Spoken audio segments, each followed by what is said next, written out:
ഇത് നീ ഇതുവരെ കണ്ടുതീർത്ത തരത്തിലുള്ള വീഡിയോ അല്ല. ഇത് നിന്റെ അറ്റൻഷന്റെ ഒരു ടെസ്റ്റാണ്. ഈ വീഡിയോ മുഴുവൻ ഒന്നും സ്കിപ്പ് ചെയ്യാതെ കാണാൻ നിനക്ക് പറ്റുമോ? സത്യം പറഞ്ഞാൽ പലർക്കും പറ്റില്ല.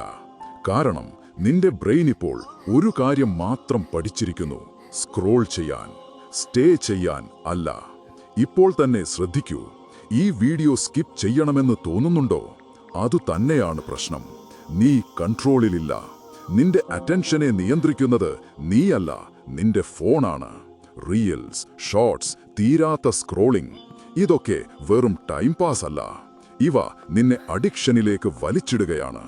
ചെറിയ ചെറിയ ഡോപ്പമീൻ ഹിറ്റ്സ്, വീണ്ടും വീണ്ടും വീണ്ടും. പക്ഷേ അതിനിടെ നിന്റെ ഫോക്കസ് പതുക്കെ പതുക്കെ ഉള്ളിൽ നിന്ന് ഒലിച്ചു പോകുകയാണ്. ഒരു കാലത്ത് നിനക്ക് 1 മണിക്കൂർ ഇരുന്ന് കോൺസെൻട്രേറ്റ് ചെയ്യാൻ പറ്റിയിരുന്നു. ഇപ്പോൾ 10 സെക്കൻഡ്സ് പോലും നിൽക്കാൻ കഴിയുന്നില്ല. ഒരു ചോദ്യം ചോദിക്കട്ടെ, നീ ലാസ്റ്റായി ഒരു ലോങ് വീഡിയോ മുഴുവൻ കണ്ടത് എന്നായിരുന്നു? ഓർമ്മയില്ലല്ലോ.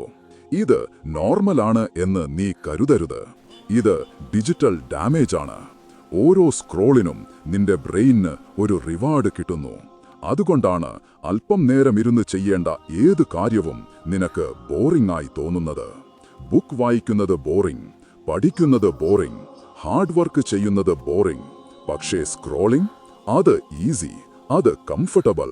അതുകൊണ്ട് നീ ഈസി വഴി തെരഞ്ഞെടുക്കുന്നു. പക്ഷേ ഒരു കാര്യം ഓർക്കൂ, ഇന്ന് ഈസി വഴി നടക്കുന്നവന് നാളെ ലൈഫ് ഹാർഡാകും. ഇന്ന് ഹാർഡായ വഴി തെരഞ്ഞെടുക്കുന്നവന് നാളെ ലൈഫ് ഈസിയാകും. ഇതുവരെ നീ ഈ വീഡിയോ കാണുന്നുണ്ടെങ്കിൽ നീ ഓൾറെഡി ആദ്യത്തെ സ്റ്റെപ്പ് കടന്നിരിക്കുന്നു. കൺഗ്രാറ്റുലേഷൻസ്. പക്ഷേ ഒരു നിമിഷം ഇത് മനസ്സിൽ വെക്കാതെ പോയാൽ നിന്റെ ഫ്യൂച്ചറിന് ഗുരുതരമായ പ്രശ്നമുണ്ടാകും. കാരണം ഫോക്കസ് ഇല്ലെങ്കിൽ സക്സസ് ഇല്ല. അത്രയുള്ളൂ. നീ ഗോൾസ് എഴുതും, പക്ഷേ കംപ്ലീറ്റ് ആക്കില്ല. നീ തുടങ്ങും, പക്ഷേ ഫിനിഷ് ആവില്ല. നീ ഡ്രീം കാണും, പക്ഷേ ആക്ഷൻ ഉണ്ടാകില്ല. കാരണം ഒന്നേ ഒന്ന്, നിന്റെ അറ്റൻഷൻ വീക്കാണ്. ഇനി സൊല്യൂഷൻ കേൾക്കൂ. സിമ്പിളാണ്, പക്ഷേ ഈസി അല്ല. 1. രാവിലെ എഴുന്നേറ്റ ശേഷം 1 മണിക്കൂർ ഫോൺ തൊടരുത്. നീ ദിവസം എങ്ങനെ തുടങ്ങുന്നോ അതുപോലെയാണ് നിന്റെ ബ്രെയിൻ ആ ദിവസം മുഴുവൻ വർക്ക് ചെയ്യുന്നത്. 2. ഷോർട്ട് കണ്ടന്റിന് ടൈം ലിമിറ്റ് ഇടൂ. കംപ്ലീറ്റ്ലി സ്റ്റോപ്പ് ആക്കണമെന്നില്ല, പക്ഷേ നിയന്ത്രണം വേണം, കൺട്രോൾ വേണം. 3. ദിവസവും 10 മിനിറ്റ് ഫോക്കസ് പ്രാക്ടീസ് ചെയ്യൂ. ഫോണില്ല, ഒരു ഡിസ്ട്രാക്ഷനുമില്ല, ശാന്തമായിരിക്കൂ. നിന്റെ മൈൻഡിനെ ട്രെയിൻ ചെയ്യൂ. ആദ്യം കഷ്ടമാകും, സത്യമാണ്. പക്ഷേ പതുക്കെ നിന്റെ ബ്രെയിൻ ശക്തമാകും. ഒന്നോർക്കൂ, നിന്റെ ജീവിതം നശിക്കുന്നത് വലിയ ഫെയിലിയേഴ്സ് കൊണ്ടല്ല, ദിവസവും ഓരോ മിനിറ്റുമായി ഒലിച്ചു പോകുന്ന ആ ചെറിയ സ്ക്രോളിംഗ് കൊണ്ടാണ്.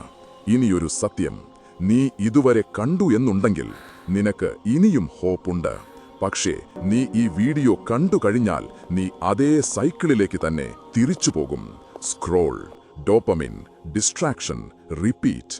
അതുകൊണ്ട് ഇപ്പോൾ, ഇന്ന്, ഈ നിമിഷം ഒരു തീരുമാനമെടുക്കൂ. എനിക്ക് കൺട്രോൾ വേണം. അല്ലെങ്കിൽ നിന്റെ ലൈഫ് കൺട്രോൾ ചെയ്യുന്നത് നീയാകില്ല. നീ ഈ വീഡിയോ മുഴുവൻ കണ്ടോ?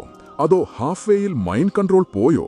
കൺട്രോൾ ഉള്ളവനാണ് നീയെങ്കിൽ കോമന്റിലിടൂ ഫോക്കസ് എന്ന്. ഒരു കാര്യം ഒരിക്കലും മറക്കരുത്, നിന്റെ അറ്റൻഷനാണ് നിന്റെ ഏറ്റവും വലിയ സൂപ്പർ പവർ. അത് നഷ്ടപ്പെട്ടാൽ നീ എല്ലാം നഷ്ടപ്പെടും. അതിനെ സംരക്ഷിക്കൂ. അല്ലെങ്കിൽ നിന്റെ ഫ്യൂച്ചർ നിശബ്ദമായി അവസാനിക്കും, നീ അറിയാതെ തന്നെ. പോകുന്നതിന് മുമ്പ് നമ്മുടെ ചാനൽ സബ്സ്ക്രൈബ് ചെയ്യുന്നത് പരിഗണനയിൽ വെച്ചോളൂ. കാരണം ഇല്ലെങ്കിൽ ഒരുപക്ഷെ ഇനി നമ്മൾ കാണാനിടയില്ല. എനിക്കറിയാം, ചിലപ്പോ ഈ വീഡിയോ നിനക്ക് ബോറിംഗ് ആയി തോന്നിയിട്ടുണ്ടാവാം, അല്ലെങ്കിൽ സ്കിപ്പ് ചെയ്യാൻ തോന്നിയിട്ടുണ്ടാവാം. എനിവേ, നാളത്തെ നീ നിന്നോട് ഇത് ക്ഷമയോടെ കണ്ടതിന് നന്ദി പറയും.